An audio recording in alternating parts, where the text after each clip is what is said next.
In America today, teachers, cops, judges, and other so-called public servants make far more than the average taxpayer. And their pensions, well, if the people knew, they'd join us. That's where you come in.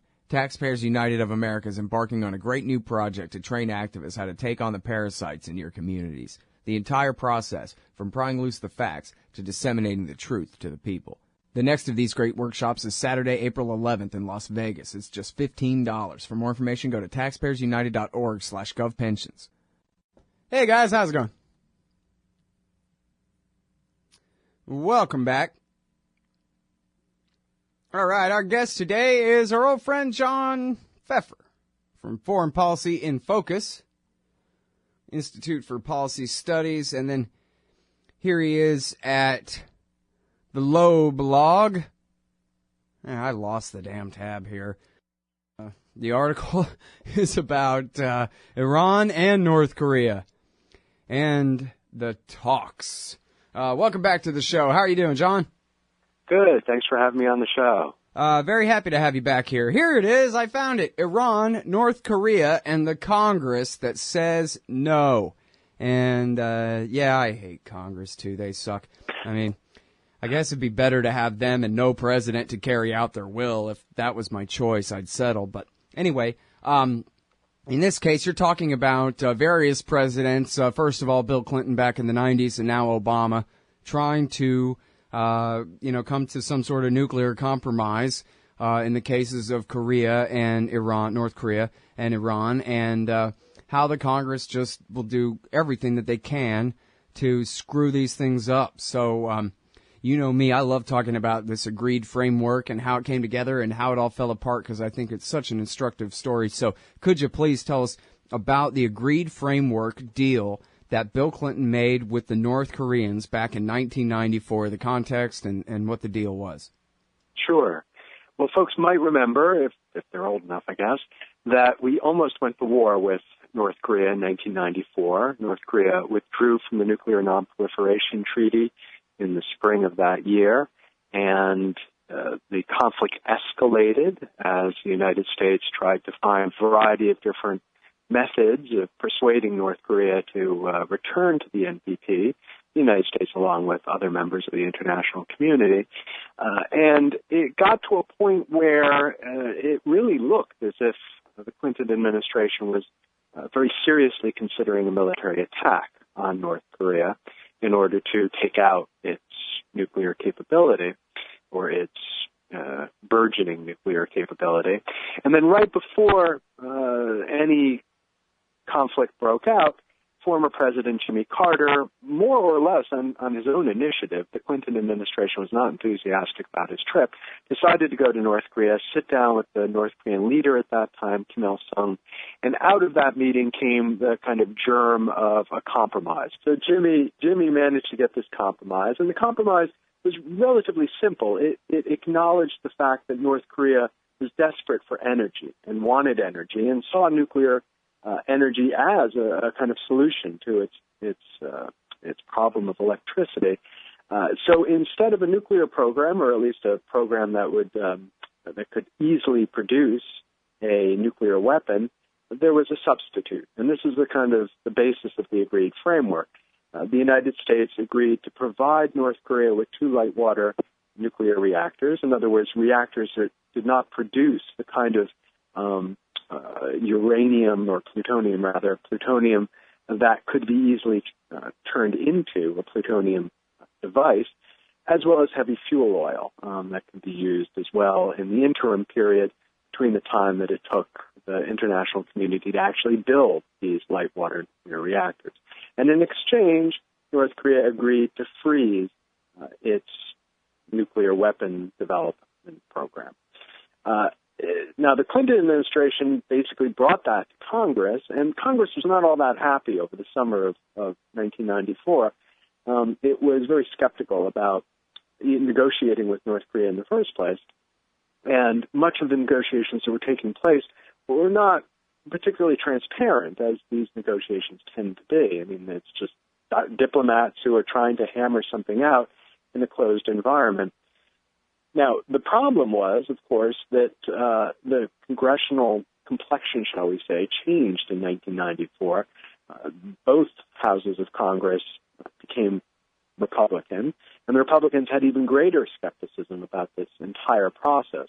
And when they kind of looked at this agreed framework, they were not happy with it. And the Clinton administration said, well, look, I know you're not happy that we're giving this country, an adversary of ours, these nuclear reactors, but you have to understand that this is a compromise, and it's better than they're developing a nuclear weapon, and they said this rather quietly, you probably don't have to worry too much about this because North Korea will probably not be around by the time these reactors are actually built. Mm-hmm. So that was the agreed framework. And Donald Rumsfeld's company got the contract to build those light water reactors, and they got the money whether they ever delivered the reactors or not, right? That's correct. And now the lead for the construction, although there were American companies involved, the lead player was South Korea. South Korea was the one that they were the people that brought in the personnel to build it, try to build it. And they provided much of the resources. The lion's share of the money came from South Korea, not the United States. The U.S. Congress did, however, appropriate some money for the construction of the reactors as well as the money for the heavy fuel oil. Another component of the deal was that both sides would work toward economic and political normalization. In other words, eventually, as part of this rapprochement, the United States would recognize North Korea diplomatically and lift, eventually, economic sanctions. But that never happened. I mean, in part because Congress was very skeptical about the entire arrangement. Congress made it more difficult even to supply the heavy fuel oil. There was a great deal of mistrust on both sides. Eventually, North Korea made a tactical decision to pursue a different path to the bomb secretly, uranium enrichment, and the whole deal eventually fell apart by 2002. So all right, now hold it right there because there's some things I want to go over there. First of all, as far as congressional opposition, what's the big deal? I mean, I'm a libertarian. I'm not for anybody getting any kind of welfare. But if we're talking about America paying a little bit of welfare and fuel oil and subsidizing some light water reactors to keep the North Koreans inside the NPT, what the hell could be wrong with that? Even if you're a Republican and you hate things that are true and reasonable. Uh-huh. Well, I think animating much of the Republican opposition was a pretty simple postulate. In other words, and it was phrased later by Dick Cheney, and that is you don't negotiate evil with evil, you defeat evil. And so their operating assumption was we shouldn't be negotiating with North Korea at all, much less giving them anything. We shouldn't be giving them heavy fuel oil. We shouldn't be giving them nuclear reactors. We should be seeking regime change. And so the idea of coming up with any kind of agreement with this country that would, in essence, extend the life expectancy of the regime in Pyongyang was anathema to them. So, in other words, they bought the CIA or whoever's estimate that North Korea will fall pretty soon, but just based on that prediction of a possible future, they decided they wouldn't want to go the extra mile to keep them in the NPT. Basically, and now to be fair, North Korea didn't look like it was in particularly good shape, circa 1994, 1995. Right. Shortly after the agreed framework was negotiated, Kim Il-sung died, and he'd been the only leader that North Korea had since 1945. And the second thing was that the country was experiencing a pretty severe food crisis and economic crisis more generally. Right. So the expectations that North Korea would collapse were quite popular at the time, either as a result of the leadership crisis, a result of the economic crisis, or simply because, people were looking at Eastern Europe and they saw the example of all these communist countries there collapsing. Right. They just expected North Korea would follow suit. Right. Man, these segments go so fast. I'm sorry, I got to stop you here, John. We'll be right back, everybody, with the great John Feffer, writing this time at loblog.com. Jim Loeb's great blog, Iran, North Korea, and the Congress that says no. Hey, Al Scott here. Ever wanted to help support the show and own silver at the same time? Well, a friend of mine, libertarian activist Arlo Pignati, has invented the alternative currency with the most promise of them all. QR Silver Commodity Discs. The first ever QR code 1-ounce silver pieces. Just scan the back of one with your phone and get the instant spot price. They're perfect for saving or spending at the market. And anyone who donates $100 or more to the Scott Horton Show at scotthorton.org/donate gets one. That's scotthorton.org/donate. And if you'd like to learn and order more, send them a message at commoditydiscs.com or check them out on Facebook at /commoditydiscs. And thanks. All right, you guys, welcome back. I'm Scott Horton talking with John Feffer, writing at Low Blog here. Iran, North Korea, and the Congress that says no.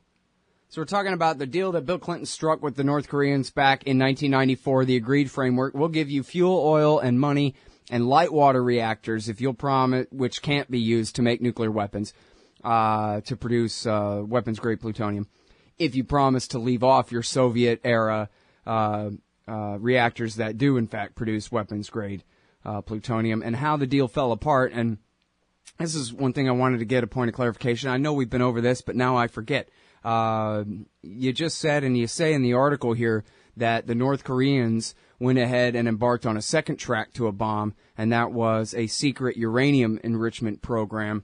And now I know that the Bush administration, when they broke the agreed framework deal, they claimed that the North Koreans had broken it, and that they had admitted to it at a dinner party or cocktail party or something. The North Korean ambassador, apropos nothing, said, "Oh yeah, by the way, we're in violation of the NPT and we're secretly enriching uranium for a bomb." And they said, "Oh yeah, well, we're going to put all these sanctions on you, and we're going to create the Proliferation Security Initiative, and we're going to renounce the deal and claim that you broke it." And yet, I never knew of a reason to believe that that was true. What's his name? Cirincione from the Plowshares Fund says, "Oh, trust me, I know the guy that he said it to, and he really said it." And I know that North Korea has a uranium enrichment program now, but what reason do you have to believe that that's actually correct, that they had a secret uranium enrichment program back in 2002, John? Mm-hmm.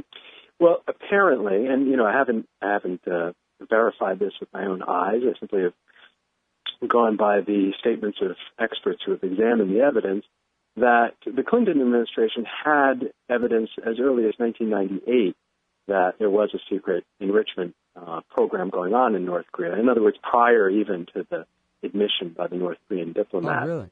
And comment. Now, how developed was this program? That's hard to say. Probably wasn't that well developed. It was probably, something the North Koreans were using as an insurance policy. And it was certainly possible when the Bush administration came into office that they could have negotiated on this issue as well. Right. To maintain the agreed framework and perhaps even to make it more comprehensive. Right, yeah, that's an important point, that even if they were in violation of the deal, it didn't mean that we had to just go ahead and break the deal and shove it in their face and force them out of the Non-Proliferation Treaty, which is basically what they did, was just beat them over the head with sanctions until they finally renounced the treaty and started making nukes. And as we know, they've done 3 nuclear tests, and I don't know about the third one, but the first 2 supposedly were plutonium attempted implosion bombs, not uranium. And a uranium nuke, a simple gun-type nuke, is much easier to set off. They could have had a very successful nuclear test, it seems like, if they had enough weapons-grade uranium to build a gun-type nuke, but they keep trying to implode plutonium bombs, and they keep fizzling out. Yeah, I think that the reason probably is because of the amount of plutonium they have. It requires a certain amount to test, and if you use it all up, then you would frankly have no deterrent left in any shape, size, or form. So my guess is that they just don't have sufficient amounts of enriched uranium to test, whereas ever since they started up their plutonium program again, and remember, there wasn't an option about midway through the Bush administration to effectively roll back that plutonium program, but unfortunately that too fell victim to politics, and North Korea started up again. So my guess is that they have enough plutonium to warrant the use of it. Mm-hmm. And that's an important point, right? That it was Christopher Hill, right, convinced Bush to ignore Cheney and let him go over there and make a new deal in 2007 or 2006, mm-hmm. And then how did that one get screwed up again? Well, that's complicated, and perhaps we want to kind of segue. I don't know how much time we have. Oh yeah, no, go ahead. We can talk about Iran instead. Iran. Yeah. Anyway, the point being that the North Koreans have nukes now because of the complete and total failures of American diplomacy here, and especially because of congressional obstruction, I think is the point you're getting to. That's correct. And, we have this kind of deja vu happening again in the sense that we have an administration that's committed to making some kind of a deal with Iran, a strong deal, not a concessionary deal. And Congress has put up any number of roadblocks to that. And I should emphasize, it's not just the Republicans here. I mean, there are plenty of people on the other side of the aisle that are not happy with the deal with Iran, in part because they've essentially taken the same position as Prime Minister Netanyahu of Israel, and that is they want to have as strong a negotiating position as possible, in other words, one that provides no compromises, in order to effectively force the Iranians into a bad situation. Now, then there are people further to the right of that, people like John Bolton, for instance, who wrote recently an op-ed saying we should just go ahead and bomb Iran, which is not terribly different from positions that Bolton and others took back in the 1990s with respect to North Korea. Well, in 2002, was that their plan, that we're going to force them out of the NPT, and once they start making nukes, then we're going to attack them? But then they just got too bogged down in Iraq to do so, and so now they've got nukes, and now we can never attack them? Is that it? Well, they certainly had contingency plans for an attack on North Korea. I think there are a couple of reasons that they didn't. Number one, as you point out, we were certainly overwhelmed with other issues at the moment, and the prospect of not only waging a war in Afghanistan, but preparing for a war in Iraq made it very difficult for the Pentagon to even contemplate an attack on North Korea as well. And the second is that once the Pentagon did some serious research on what the consequences would be of an attack on North Korea, they got cold feet. And the consequences were not so much for the United States, although obviously we did have, at that point, about 35,000 American troops in South Korea. The consequences were largely for South Korea. And the Pentagon made it clear that if we were to attack North Korea, the bulk of the casualties and the consequences would fall on South Korea, our ally. So there were a number of reasons why we didn't go ahead with it. Right. So in other words, they didn't really have their policy very well thought out, it doesn't sound like. And I guess if we're talking about and that's the Bush administration. If we're talking about Congress, forget it. They don't have a plan. All they know is what they don't want. Right. And the level of sophistication when it comes to an attack plan to North Korea is roughly comparable to the level of sophistication in the attack plan on Iran. I mean, it sounds good, perhaps, to a certain constituency which would like to punish Iran for what Iran has done to the United States, or because they don't like Islam, or they are concerned about the so-called Shiite crescent in the Middle East. I mean, any number of reasons, suggest to certain people that bombing Iran is the right idea. But once you actually look at the difficulties of that, number one, in other words, identifying where the nuclear facilities are located and how difficult it would be to take them out. But number two, the kind of consequences it would have for the Middle East once Iran retaliates would be devastating. It would be devastating throughout the region. It would be devastating not only for U.S. policy and U.S. interests, but certainly the interests of our allies in the region. So it doesn't take very long for either the Pentagon or for any government organ to understand that bombing Iran's strategy is ridiculous. It has no military value in the sense of actually eliminating Iran's nuclear capability, and it would have tremendous side effects that would harm U.S. interests for decades to come. Yeah.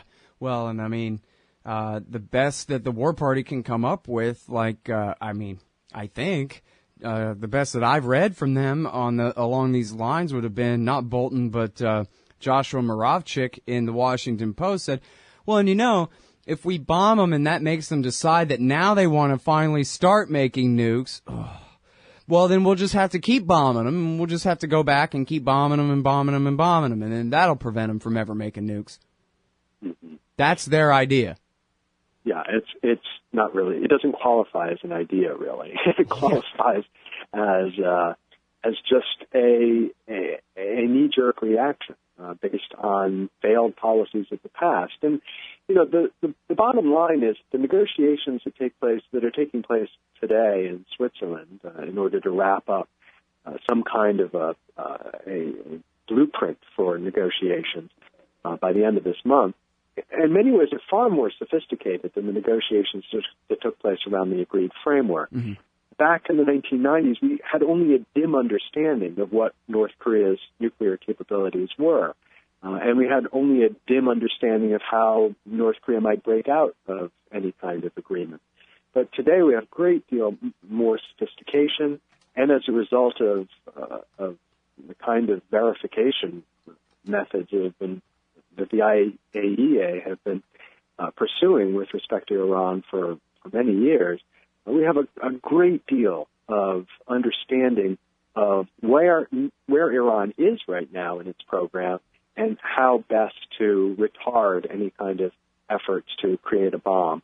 And when people talk about a breakout time of 6 months or a year, to be honest, that's not exactly correct. The breakout time, functionally speaking, would be much greater than that in any kind of agreement that's being considered. People talk more in terms of 5 or 6 years that Iran would have in order to create any kind of feasible nuclear device. So this is a much better agreement than what we were considering back in the 1990s with respect to North Korea. Mm-hmm. Well, yeah, I mean, certainly when they say breakout, they just mean the amount of weapons-grade material that they would have. But now, Gordon Prather likes to emphasize how when they did the Trinity test, that was for the Nagasaki bomb. They knew the Hiroshima bomb would work, a simple gun-type nuke. It's difficult to deliver, and it would be much bigger, but they could make a pretty simple gun-type uranium nuke, but then what? They have one nuke. Big deal. They sure couldn't use it on anyone. And then, obviously, for them to make any kind of, sophisticated, miniaturized implosion plutonium bomb or something like that, as you're saying, would take years. It would take a huge amount of infrastructure. Gordon Prather says, let me know as soon as the Iranians have built their own replica of the Lawrence Livermore or Sandia National Laboratories, because that's what it takes to make a real implosion bomb, the kind that you could fit on the end of a missile and launch toward, I don't know, Riyadh or something. Mm-hmm. So we have about, only a few days before we will see some kind of an agreement. And people are saying that it's likely we'll get something at the end of this weekend. But the debate really continues in Congress, where Congress is pursuing two strategies. One is an attempt to kind of oversee any kind of agreement requiring the president to sign off that Iran is still abiding by the agreement, or in some cases, Iran is not committing any terrorism acts, another effort.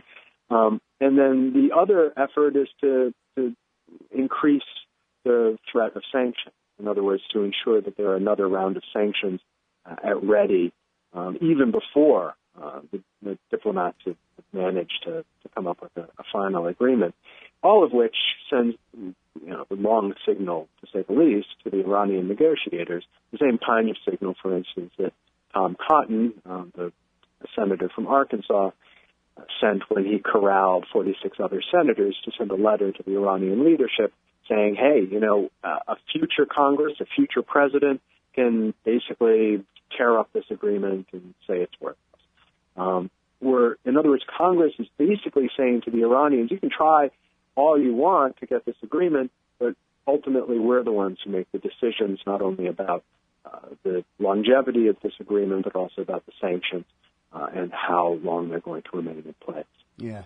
Now, one thing is that they seem now the Israelis have kind of pushed it too far and turned enough Democrats against them that they don't have a veto-proof majority on these sanctions anymore. It doesn't look like. Newsweek is reporting this morning that, for example, the Congressional Black Caucus is now 100% in the president's camp on this because of the offense that they've taken to Netanyahu's speech and also his racist remarks on Election Day Eve or whatever over there in Israel. So that's good news. But I wonder, you know, as far as it goes, the threats and the letter and all the Republican hype, have you seen much of an effect in terms, or do you know of if there's been much of an effect in Iran and in Iranian politics against the deal? Is this really strengthening the hand of the hardliners? Are they calling Rouhani a fool for trying to deal with us? So far, no. I mean, but there are, you know, it's not like the hardliners are just sitting around twiddling their thumbs. Right. They are pushing for instance, you know, Ali Khamenei, the Ayatollah, the supreme leader, is sick. I mean, he has cancer, I believe, and who knows how long he's going to last. And so the battle that's, you know, shaping up in Iran today is who's going to be the successor. Are we going to have someone like, for instance, Rafsanjani, who's, you know, more or less a reformer, or are we going to have somebody who's a little bit more in the Khamenei camp, much more of a hardliner? And that ultimately will determine the future of Iran, not this nuclear agreement. The nuclear agreement, in some sense, is just a tool that one side or the other uses in this larger battle over the future of Iran.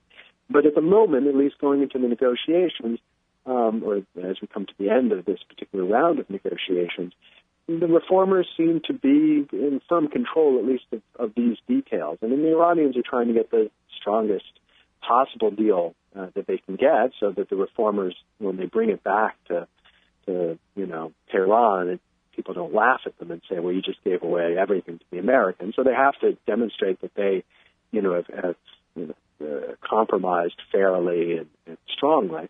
But other than that, I think they're in reasonably good shape. Yeah. All right, well, I've already kept you way over time here, but thank you so much for your time and coming back on the show, John. It's a pleasure, and good luck with the show. Thank you. Always good to talk to you, sir. That's the great John Feffer, everybody. He's from the Institute for Policy Studies, Foreign Policy in Focus, FPIF.org. And this one is at loblog.com. Iran, North Korea, and the Congress that says no. Hey, Al, Scott Horton here. It's always safe to say that one should keep at least some of your savings in precious metals as a hedge against inflation. And if this economy ever does heat back up and the banks start expanding credit, rising prices could make metals a very profitable bet. Since 1977, Robertson Roberts Brokerage Inc. has been helping people buy and sell gold, silver, platinum, and palladium, and they do it well. They're fast, reliable, and trusted for more than 35 years. And they take Bitcoin. Call Robertson Roberts at 1-800-874-9760 or stop by rrbi.co. Hey, Al, Scott here. If you're like me, you need coffee. Lots of it. And you probably prefer it tastes good, too. Well, let me tell you about Darren's Coffee Company at darrenscoffee.com. Darren Marion is a natural entrepreneur who decided to leave his corporate job and strike out on his own, making great coffee. And Darren's Coffee is now delivering right to your door. Darren gets his beans direct from farmers around the world. All specialty, premium grade with no filler. Hey, the man just wants everyone to have a chance to taste this great coffee. darrenscoffee.com. Use promo code Scott and you get free shipping. darrenscoffee.com.